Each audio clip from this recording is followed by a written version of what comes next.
it's out there who are carrying on, and I encourage them to dig in and find out everything they can to try experiments, to work with things, and then we get together. We have an organization called the Hieronymous Energy Council now, and so we can get together and pool our work and try to make a more unilateral approach to finding out these all about these energies. I'm very proud to report that up in Quebec, where I was in May, the 3 projects in the acid rain conditioned forests, which belong to our research associate GEET in Sherbrooke, are looking beautiful. In the midst of all these poor trees with the bare branches sticking out and the sparse crops of leaves, these trees in his projects, where he has our cosmic pipe in which he monitors with the Hieronymous instrument, are looking like they used to. They're full of leaves. The trees are full of leaves. In the fall, the last time I was there in the fall, the leaves were just beautiful, whereas the acid rain damaged trees have leathery leaves and poor color, as well as being sparse leaves and lots of bare branches. So this is one thing that I'm very proud of. Another thing is out in West Kansas, there's been some work with wheat.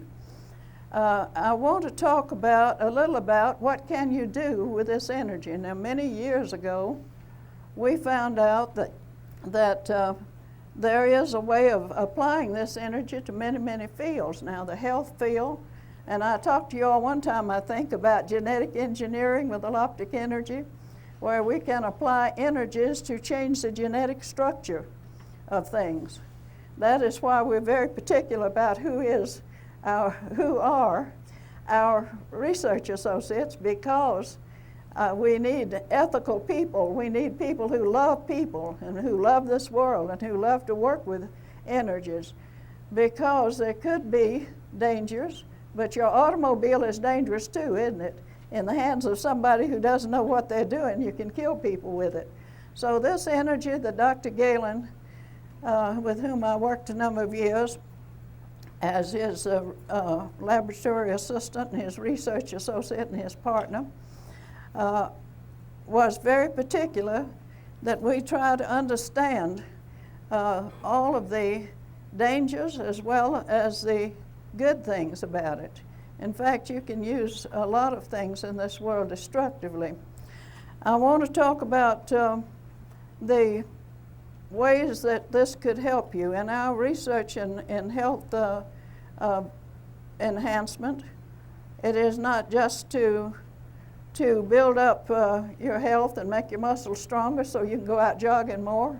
It is to work with the organs to locate the negative energies of disease or whatever in your organs and find it before it gets into full manifestation in the physical body. And that means that we have a device now, and we have had for a long time, in which we can analyze any organ in your body and tell you exactly what's operating in it. We can analyze your stomach and tell you exactly what's operating in it, and furthermore than that, we know how to remove these things. I like to talk about energy a lot because in my world, in the years since I became knowledgeable, way back in the 50s or so, about a lot of things, I had various ideas, and the more that I work with radionics, the more I know that everything in this world is condensed energy. I don't say it's crystallized, but I'll say it's condensed. It is. Say, for instance, this table, as the scientists have told you many times, this table is not solid. If you would move, if you'd magnify it enough, you'd see it's full of holes between the atoms. The model of the atom is a very efficient one, and it seems to be rather universal and has been accepted by science. And so we believe that we are working with a new age science. We can tell you that this energy of this table, the energy, your energy, anything else, everything in this world emanates energy. And what kind of energy is it? Most of you have heard of Dr. Wilhelm Reich, and you've heard of orgone energy. This is not what we're dealing with. Orgone energy is more physical, more out in the atmosphere, especially around the clouds. And his DOR is an absolute fact, that is deadly argon energy, and all the things that he pioneered there. And he did good work with cancer. But this energy emanates from every cell, every atom of your body, and it emanates not from the flesh itself. Whenever this energy is gone, then your flesh will leave this world. It will decay. It will go back to the earth that it came from. But this energy that I'm talking about is emanating from everything. It is a spiritual energy as much as a physical energy. And so this is the key, I think, to health in the new age. We've talked about a lot of things here this morning that go into the future and predictions and all those kind of things. We are saying that the predictions of the happenings of the age of Aquarius, the age of the air, the age of spirit, if you will, from the time 1870 or so on, why people began to become knowledgeable about things like that. And since 1949, I guess it is, or so, with the leadership of some of the great spiritual people in this world, we have gained a tremendous change in consciousness. I would never have thought years ago that I would stand in front of a group like this and talk to you about this kind of things, because it would be like these people, these materialistic scientists and all, when you try to tell them about this and what you can do with this energy, they don't believe you. And furthermore, they will attack you if you don't look out. Now look at all you beautiful people out here that's listening to me, and I know you're going to think about what I'm saying. All right, energy. Let's. I had a little thing. I wear a lot of hats, and Jay, if we could turn this on. I don't know how.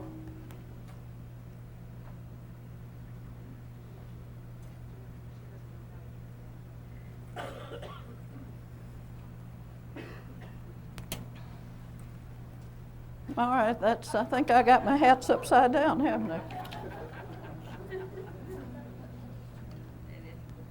Carry water in that way. I sure could, and I do occasionally. All right, that's kind of the way it goes. Whenever you get involved in energy, that's how many hats you're going to wear, and maybe more. First of all, whenever you learn something, you're going to want to share it, aren't you? You want to go out and share something, so you're going to be teaching people. Let's see if I can get them. Yeah, that's right. Let's see if I can get all these up in the right way. So I teach classes. About 4 weeks ago, I stood on a platform at the Psychotronics Association meeting at Oglethorpe University in Atlanta, and I taught a 3-hour class to about 200 people, all about energy agriculture.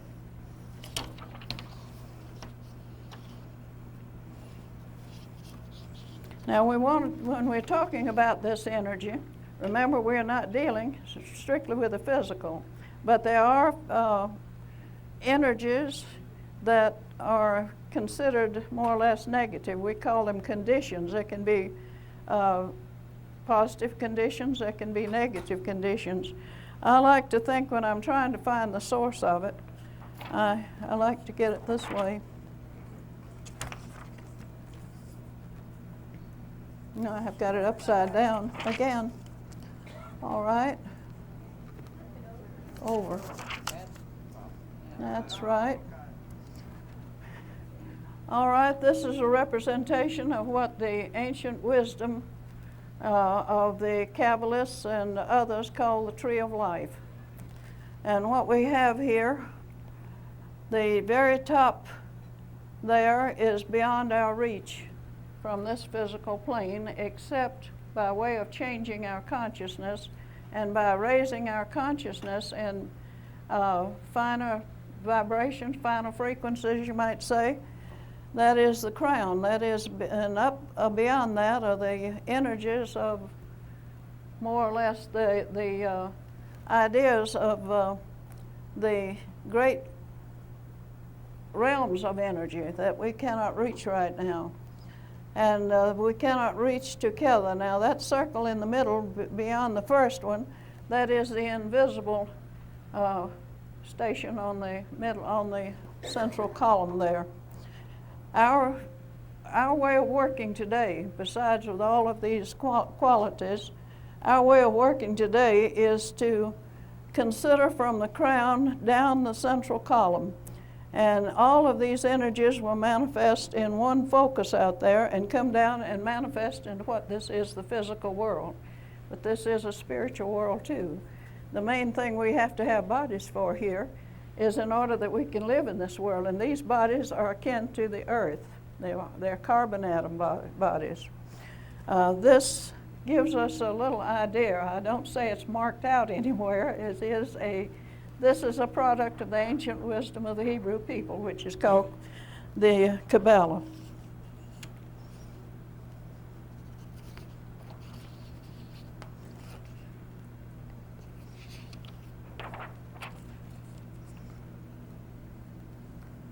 And this is Dr. Ruth Drown's idea of the tree of life.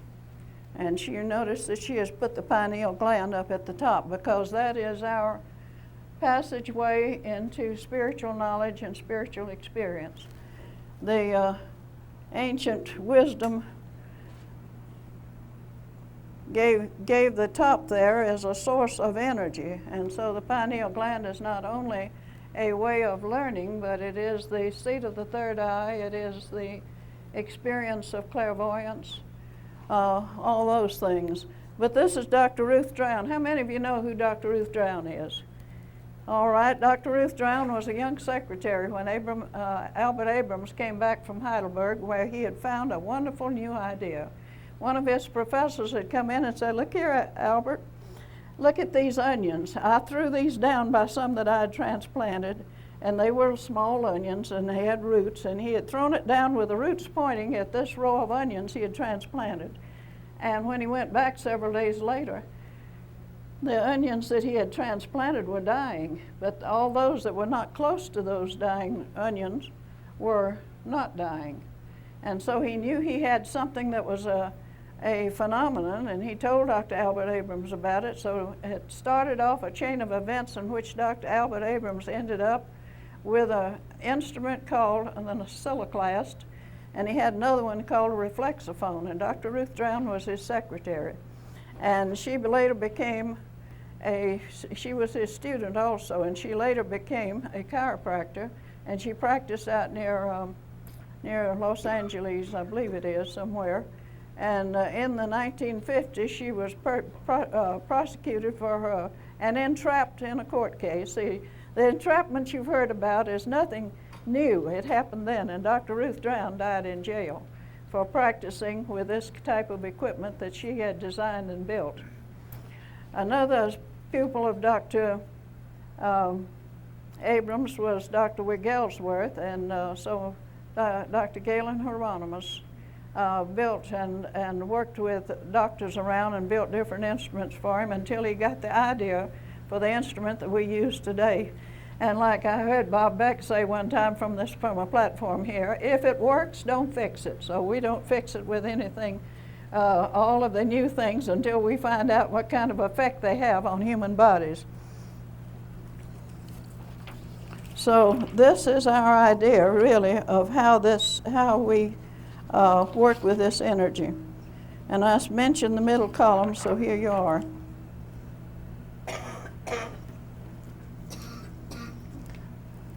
The middle column there in Dr. Ruth Drown's ideas of the tree of life is the entire system from the mouth on down the throat, all through the internal workings here, all the gastrointestinal system and all the other systems in the body. And because the welfare of your hands, your brain, your arms and everything depend on an efficient working of your system, we found out that in our experimental work, we found out that we can take the instrument that Dr. Galen built and we can tune in on each of these. We can find out the negative conditions. If we just know that we're sick, we also have a way to find out what the condition is and where it is. And in my opinion, I've seen in the last few years the medical costs go up so high that I'm really shocked. My mother was a registered nurse, and I never she never ever got paid like they do now, and the doctors never ever charged like they do now. I believe that every young family should have one of these instruments and learn to use them, not just because I sell them. There's a lot of other instruments out there you can buy. I'm talking about the one I know about, the one that I know works. And I don't know these others, but I respect the right of other people to sell what they want to or to build what they want to. So it would save a lot of money. And isn't that the main thing that we're concerned about today, inflation, all those things? It would save a lot of money. Now, if you're an experimental-minded person, you can use your instrument to do a lot of things. My topic is, what can you do with Eloptic energy? Dr. Galen named this energy in the patent office when he was told that he had to label this thing or else they couldn't issue him a patent. And so this is why we are talking about Eloptic energy. L for electricity and optics for light. And it isn't either one of them. This energy we're working with is not light, and it is not electricity, and it is not gravity, and it is not magnetism, and it will not register on a meter. You're going to have to do some tall work. Now, I made a brag last year when I stood up here in front of you all and talked to you. I said, before another year, I hope to say I have a patent on something that will change the way that our instrument is, the energy is detected with our instrument. And I'm happy to tell you now that in cooperation with a colleague of ours, a research associate who is a professor on the staff of the University of Paris, we now have a patent filed, and we're notified that the patent is pending and to watch our mail. And other than that, I don't know how long it'll take us.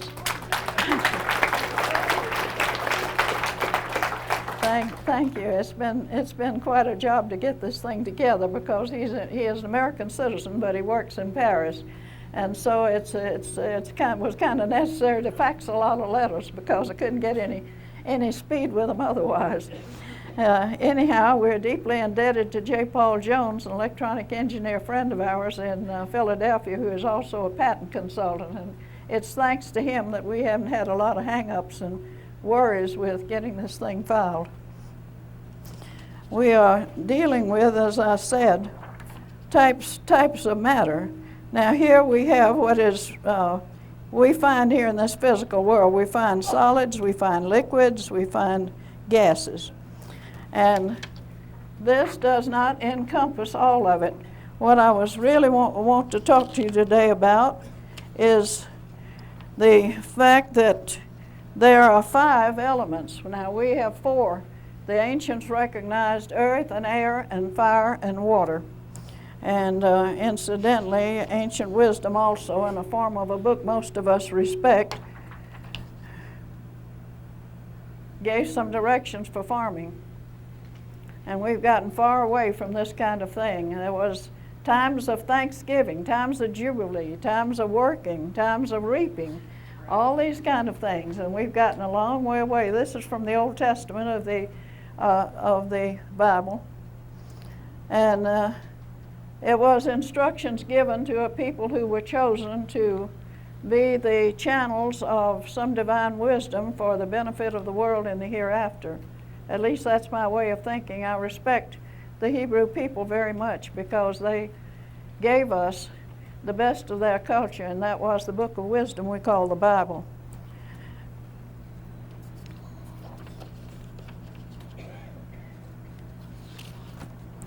Now, in working with these energies with farming, I've talked about health. It is possible, let me say one more thing about it. It is possible with the reversal of this energy. Well, let me digress just a little bit more. Let's talk about the theory behind this energy. First of all, you've heard me say it before, and I know you have, but I'm going to intrude on your patience a little further. The first of all is that we are working with an energy that is not the electricity, not magnetism. It is not anything that you can measure so far. Our new invention is not like an electric meter. It's vastly different. All right, then this energy that we are working with can be manipulated in many ways. It can be refracted, it can be reversed, it can be intensified, it can be used to intensify other energies, it can be used to, it can be reversed and put back into something in order to dissipate it. Conditions that we want to dissipate. For instance, like a tumor, if you want to dissipate a tumor, you reverse this energy and put it back into the tumor, and it will fly apart, and you will not find any trace of a tumor in the body after that. Now, we have records on our shelves for over 60 years that shows all of these conditions that we've been able to do. But I repeat again, because of the situation of things, this is experimental work. We don't charge if we do anything for anybody, and we do not go out and solicit anybody to come in and let us help them or anything like that. We've worked on AIDS since 1983, and we've had quite a bit of success with it, and so with a lot of other things. But we're not the only ones doing this. There's other people around that have a very good knowledge and very good perception of what we're doing. Now, we have a lot of things like this out there in the world of agriculture. This is one of the worst things that is. Dr. Galen spent a long time working with nematodes. The main damage is called root knot, and it's one of the worst things that happens in the farms across America. We have some ways of working with it, and Dr. Galen's work gave us a lot of information about it that can be applied to get rid of it. We got some real dillies here. This is some more of our conditions that come from the soil not being right, and from application of poison energies and different things like that. You can poison these things, but just like everything else in nature, if you apply any force too much, it will develop a resistance, just like what's happened to antibiotics in this country. They are no longer very useful because germs, viruses, and whatever have developed an immunity to them. We have quite a lot of that kind of thing that we work with continuously. And this is a real dilly here. Just think about it, 1,000 acres of beans or so, 800 acres of beans or whatever. And here's all these nice things that come in and eat it up. Thank you. And what we have devised of over a long time ago is based on the experiment that Dr. Galen did in 1931. I'm sure you've all heard of it. Now, his autobiography, I might add, is on the table of the Planetary Association for Clean Energy with Dr. Andrew Mikrowski during the exhibit time. I didn't bring any with me because my family wouldn't let me. They said I'd just been through one hard deal and they didn't intend for me to do another one, and I was to come out here and enjoy all you people and have fun. So we're talking, we're talking about products, the things. Now we have a little box that we call the Eloptic beam projector, and it is nothing but a treatment unit, and it has 2 wells in it. But up in Pennsylvania, in Lancaster, Pennsylvania, there's a firm called Environmental Protection Systems, and you might have seen the president on NBC some time ago because he made a brag that the eggs from the laying houses where he has installed his equipment and has furnished the pullets and all are very low in cholesterol. And the Egg Growers Association challenged him, and they had some tests, and the final tests proved that he was right. What he has done was to install Dr. John Ott's open spectrum lights, and which is almost like real sunlight. And then he has put our beam projector in each one of these laying houses with all his farmer friends there. He has put one of our beam projectors up on the shelf with some lime and a little package in it. And then he's run a wire from the output post of that instrument all the way down the length of the hen house, and he has run wires out from that with probes on them and stuck it into the chicken litter. And when you go in his laying houses, you don't get a lot of odor. Mostly the chicken houses you go into in the chicken industry around all over the country, the smell in there is just terrible, and you wonder how the chickens stand it. And another thing, he does not give his hens any hormones or any poison medicines or anything like that, because they keep the hens healthy with the analyzer and treatment unit we have. Now, as for our cosmic pipe, here's an old friend of most of you, helping to install a cosmic pipe out in some apple orchards that we worked with some years ago. Do any of you recognize who that is? That's the great patriot of Kansas. From Hiawatha. Huh? From Hiawatha. Yeah, from Hiawatha, Kansas. You all know him? Yeah, he's a wonderful man, and he is one of the first pipes we installed was out in Kansas in his pasture. And when a cosmic pipe is a device that we have put a solar collector in the head of it, and we bring the solar energy down a wire and modulate it with the little vials of energy which suits the soil after we've done soil tests, and it runs it on down to an amplifier underground and broadcasts that energy out to the roots of plants.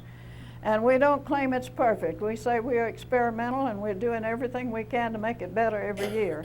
But we had wonderful results with this apple orchard. It hadn't had a crop in 2 years. And after it was 25 acres, and after we had that pipe in there for 6 months, I guess it was, or so, 8 months, we had a tremendous crop in there, and the trees are almost like new again. And the main thing I noticed about it was the energy of the ground was renewed and rose in value. All these little gray mosses on the old apple trees turned yellow and peeled off. And you know, when something like that appears on a plant, that means that the plant is about a tree. It means that the tree is going to die before long, because the energy of the earth its roots are in is so very low.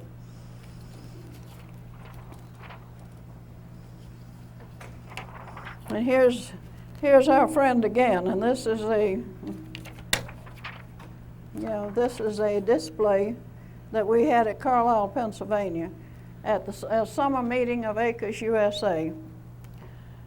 And that is a poster in the middle that shows how the cosmic pipe works. It's putting energy into the ground because it's taking it in from the atmospheric energies, the solar energy and lunar energy and whatever.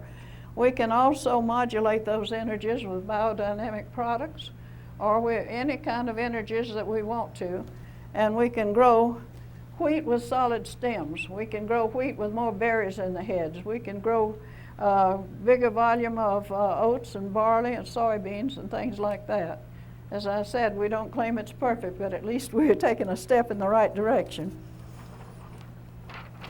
Oh, excuse me.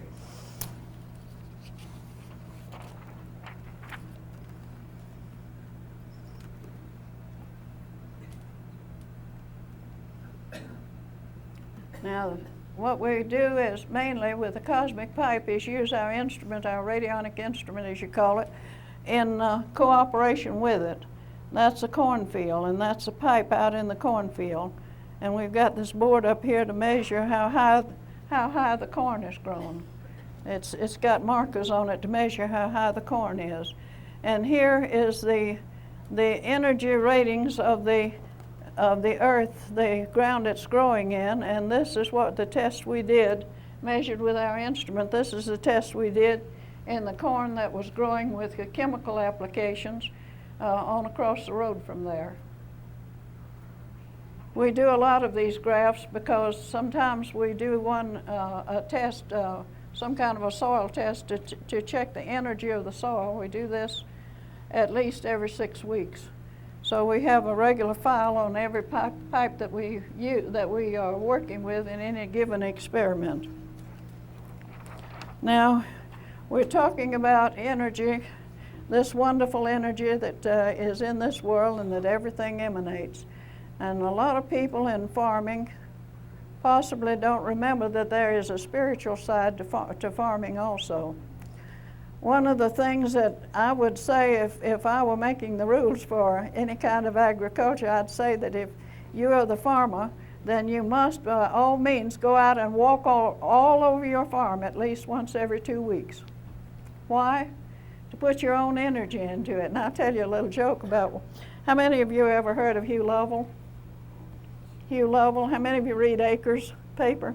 Anyway, Hugh is a very enterprising energy farm over at Blairsville, Georgia, and he's very interested in biodynamic products and has written a lot of articles about it.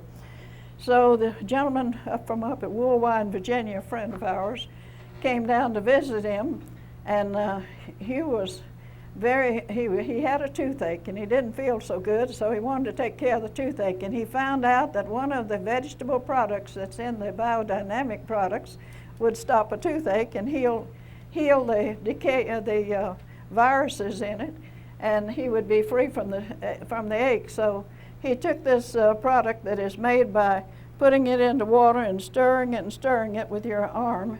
Now, Dr. Rudolf Steiner is the daddy of all the biodynamic products, and he gave some directions for it.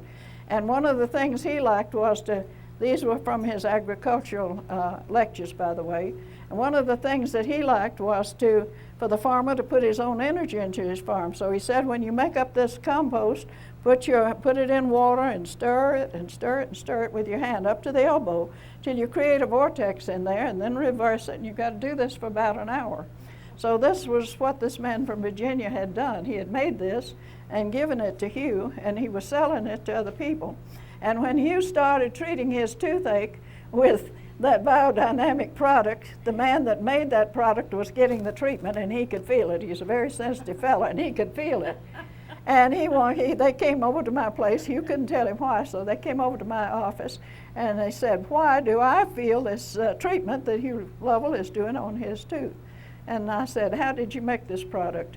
And he told me how he made it. And you know what he was doing? He was putting his own energy with his arm. He was stirring his own energy into that product. And that meant that was treating him, because he had his own specimen in the well there that Hugh Lovell was treating himself with. Your energy specimen will enable anybody who knows how to follow you to the moon and back, like Dr. Galen did with the astronauts, the Apollo 9 and Apollo 11 astronauts, to the moon, around the moon, on the moon, and back to splash down and debriefing. He did that, and so we know that it is dangerous to contaminate specimens, and that's what our friend who makes biodynamic preparations had done. So I asked him last time I saw him, I said, well, Mr. Courtney, are you still stirring the compost? He said, oh no. He said, I got a good strong stick to stir it with.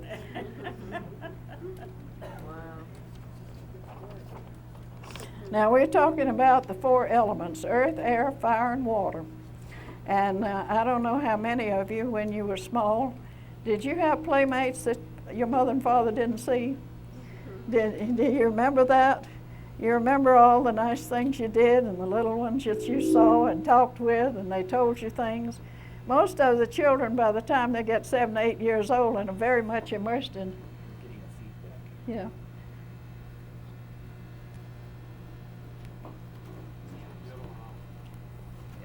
Mm-hmm.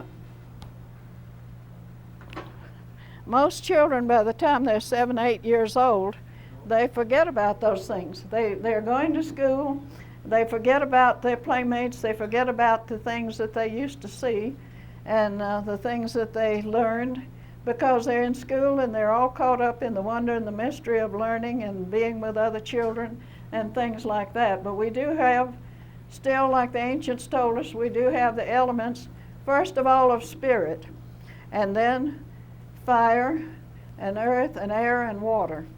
And that's what's manifest here in this physical world. And there are people who know how to deal with these forces. And if you're farming or you're growing a garden, you must make a climate that's healthy for the beings of these. We are not the only people on this earth, and we're not the only race on this earth evolving here, because there are other beings that maybe that we never see.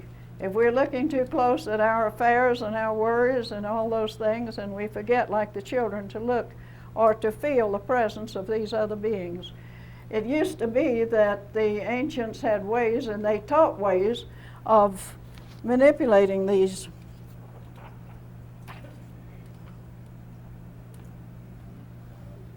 Thank you. 10 minutes more. Anyway, the representation by Dr. Manly Hall of Los Angeles. I think you all have seen his books. He has a lot of them. Here is his representation of the spirits of earth, the spirits of water, and the spirits of air up there, and there's the fire. And that's how they manifest, so he says, here in this physical world.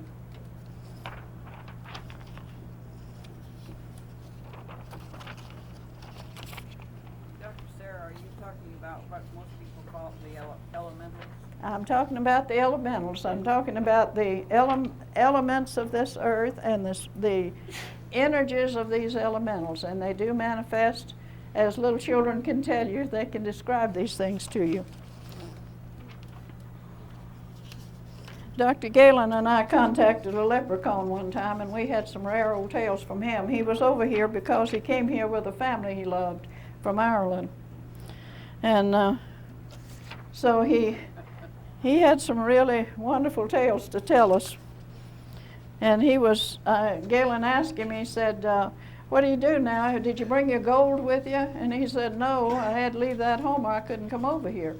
And he said that my other people wouldn't let me. This is a picture that was taken in 1917 in England by two little girls playing out in the woods, and one of them had a camera. And this, since they're old, they say they didn't see it, but the pictures were subjected to every test that these people of the British Psychical Research Society could evolve, and all that the photographers could evolve, and they said that they were true pictures.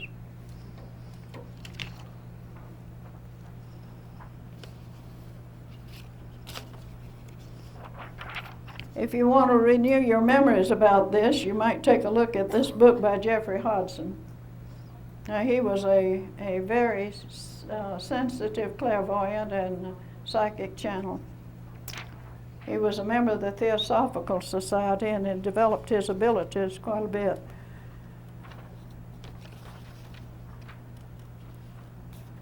This takes a lot of time. I don't like that. Here's a couple of the little ones. When I was a little girl, I used to see these things, and so when my children began to talk to people I didn't think was around, I would make an extra effort to try to see them, and I knew that they weren't just playing. This is, you remember Snow White and the Seven Dwarfs? The Seven Dwarfs were earth elementals. They were those that were doing the mining. Trolls, there's a place called Old Saltee Store, an old-time store near where I live, and there's a Norwegian shop in the back of it with beautiful crystal and some of the most wonderful knit goods I ever saw. And they've got statues of trolls sitting all around because it seems they live mostly in Norway.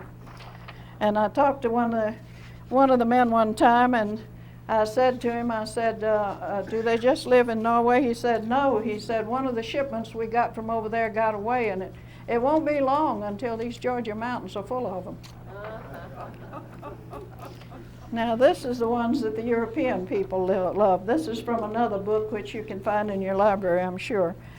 Pictures of the gnomes. This is one. They don't get married. They're about 8 inches tall, I think, and they mostly wear red caps. But they don't get married. They have regular families like we do. They work with the vegetables and the woods and everything like that, and they don't get married till they're about 100 years old, and only after the prospective father-in-law, has inspected their house and sees if it's fit for his daughter to live in. It kind of reminds me of people.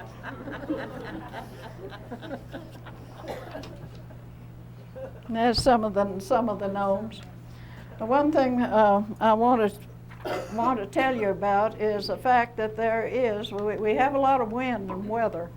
And I found out a long time ago that when I lived on a farm, if I would go out and sit down on my back to a tree and just sit there until I was all calm and relaxed and my mind was clear, then I would roll up the biggest ball of love I could and send it to the king of the winds, whose name is Aeolus.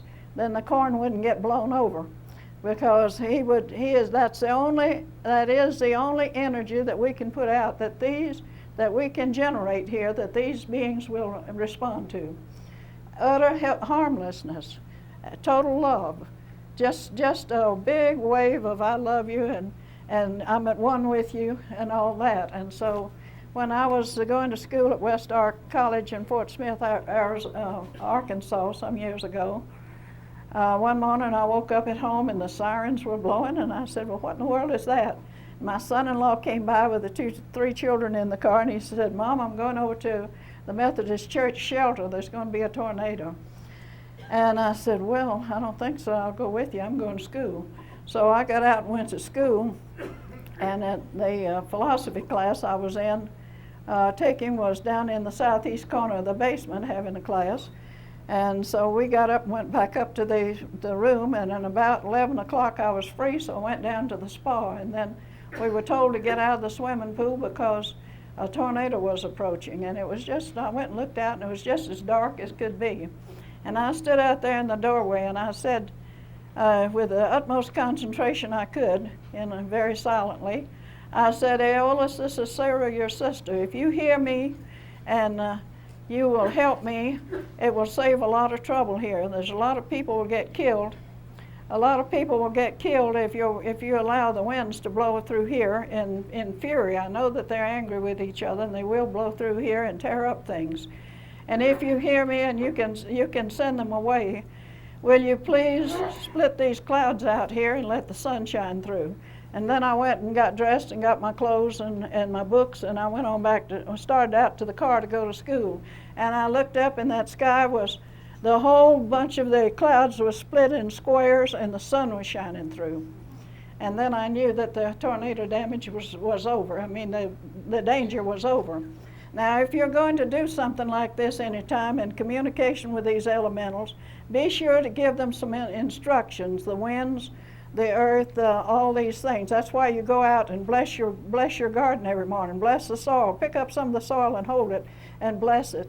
All of these things, because the elemental beings are not attuned to us particularly. We have to attune ourselves to them if they're going to work with us, and we have to quit paving all the land and putting cars and gasoline fumes and all that kind of stuff in their atmosphere, because they don't like it and they'll go away, and then you don't get the results you want. We've got to quit poisoning the streams. We've got to quit killing the deer and the animals, all those things, because we are driving away the best help we have, the elemental forces of this planet.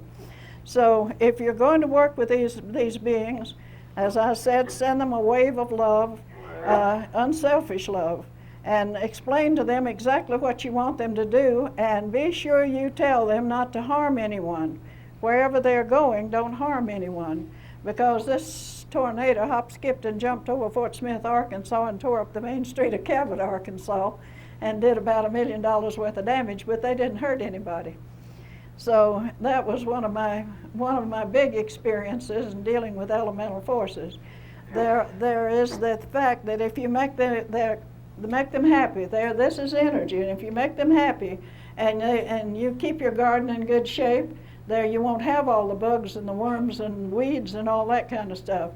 So you have to give some thought to the spiritual side of this, and especially to the level of spirit that is working and living right here on this planet with us and evolving just as we are. I appreciate the opportunity to talk to you. I talked along this line to the Psychotronics Association down at Oglethorpe University in Atlanta, and when I got through, I'd already taught them a 3-hour course in agriculture, and when I got through talking about these elemental spirits, I looked out over my audience, and every head had a big exclamation point over it. I think they thought I was absolutely, it flipped my wig, got off my rocker. Anyhow, how much more time? 2 minutes? 1 minute? All right, thank you very much. Somebody's hand back there, I could see. Did any? All right, thank you very much. Could I say something about our cosmic pipe? Sure. We haven't had a chance to tell you. We haven't got but just a minute.